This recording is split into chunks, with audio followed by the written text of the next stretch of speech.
करवा चौथ व्रत कथा। एक ब्राह्मण के 7 पुत्र थे और वीरावती नाम की एकलौती पुत्री थी।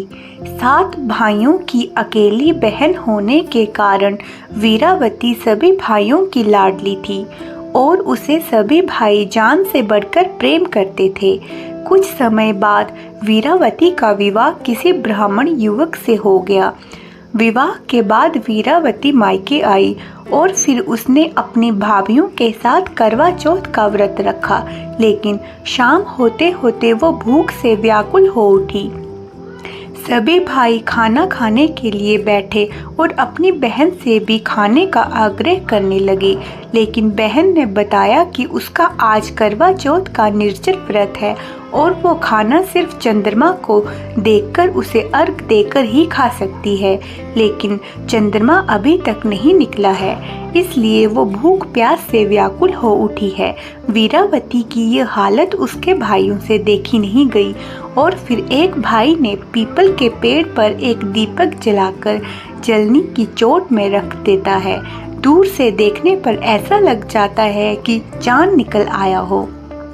फिर एक भाई ने आकर वीरावती को कहा कि चांद निकल आया है, तुम उसे अर्घ देने के बाद भोजन कर सकती हो। बहन के खुशी के मारे सीढ़ियों पर चढ़कर चांद को देखा और उसे अर्घ देकर खाना खाने बैठ गई। उसने जैसे ही पहला टुकड़ा मुंह में डाला तो उसे छींक आ गई। दूसरा टुकड़ा डाला तो उसमें बाल निकल आया। इसके बाद उसने जैसे ही तीसरा टुकड़ा मुंह में डालने की कोशिश की तो उसके पति की मृत्यु का समाचार उसे मिल गया। उसकी भाभी उसे सच्चाई से अवगत कराती है कि उसके साथ ऐसा क्यों हुआ।